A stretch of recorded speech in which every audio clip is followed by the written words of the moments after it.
Hello, I'm Sebastian. Welcome to 9R Trees podcast. Today, I will summarize and review the book. The Catalyst by Keith Nobbs is a practical guide to persuasion that focuses less on winning arguments and more on creating the conditions for genuine change. Instead of treating people like targets to be convinced, the book frames influence as a process of lowering resistance, building trust, and helping others move themselves toward a new conclusion. Its central promise is that minds change when individuals feel safe, respected, and in control of their choices, especially when the topic is emotionally charged or tied to identity. Nobbs organizes common persuasion failures and replaces them with techniques that emphasize curiosity, listening, and strategic patience. The approach is suited to everyday situations such as workplace disagreements, family conflicts, sales conversations, and community debates where facts alone rarely do the job. By focusing on the psychology of decision-making and the social dynamics that shape belief, the book offers readers a repeatable framework for more productive conversations and more durable outcomes.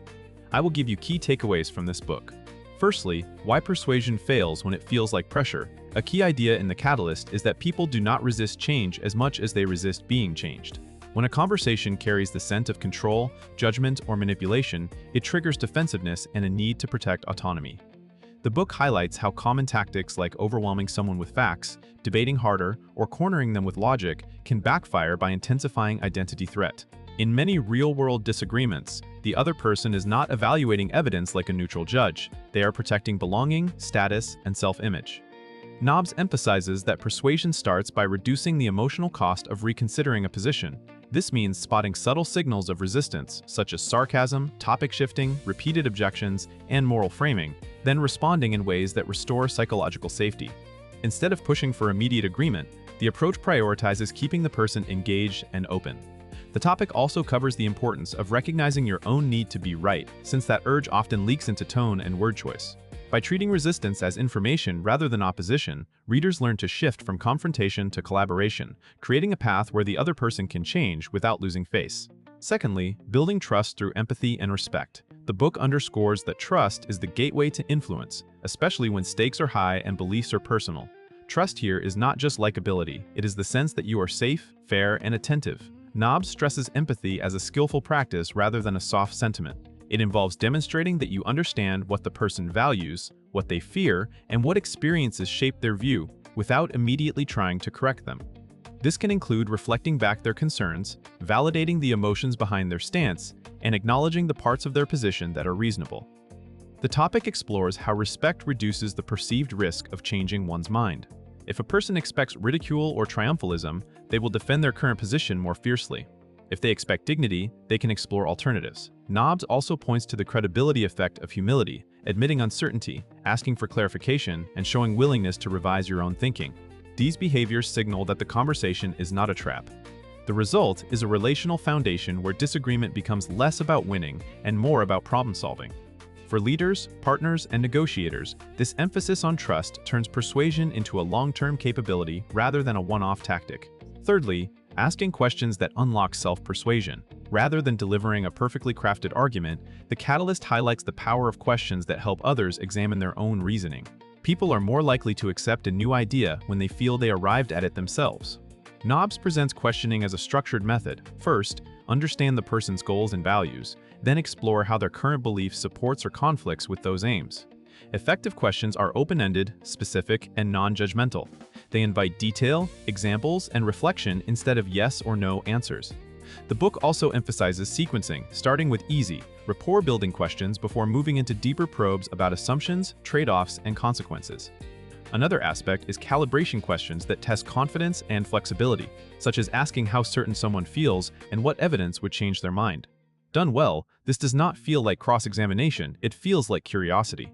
The approach also helps avoid the common trap of debating surface claims while missing the real driver underneath, such as fear of loss, loyalty to a group, or past disappointment.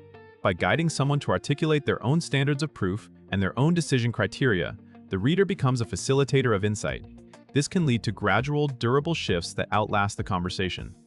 Fourthly, reducing friction with strategic framing in small steps. The Catalyst presents change as a journey, not a switch.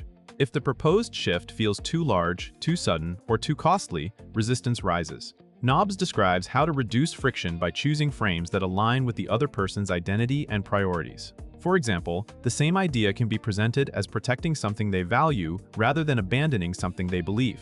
This topic includes the usefulness of emphasizing choice, optionality, and experimentation, which preserves autonomy. Small steps matter. Instead of demanding full agreement, aim for micro-commitments such as agreeing on a shared goal, acknowledging a problem, or considering an alternative scenario. These increments create momentum without forcing a humiliating reversal. The book also highlights the role of timing and context. People are more open when they are not stressed, not performing for an audience, and not threatened by loss of status. Practical persuasion involves selecting the right moment and setting, and sometimes pausing the conversation rather than escalating.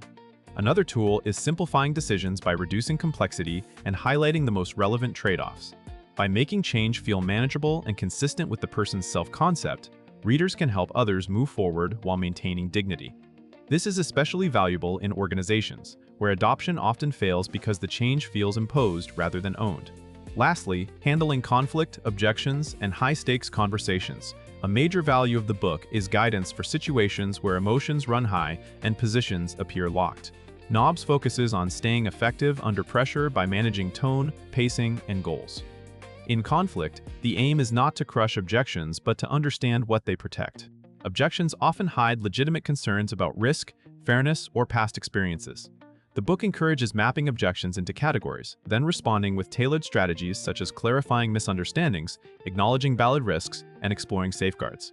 Another theme is de-escalation, recognizing when the conversation has shifted into status defense and then stepping back to restore respect. This can include summarizing the other person's view accurately, agreeing on what is not being debated, and defining the decision boundary. Nobbs also addresses the impact of audiences. People are less willing to change in front of others because the social cost is higher. Moving difficult discussions into private, lower-stakes settings increases openness. The topic further emphasizes resilience, accepting that not every conversation will end with agreement, yet still building a relationship that allows future influence. Readers learn to measure success as progress, not conversion, and to use setbacks as information for the next attempt. This mindset helps professionals and families navigate ongoing disagreements without damaging trust.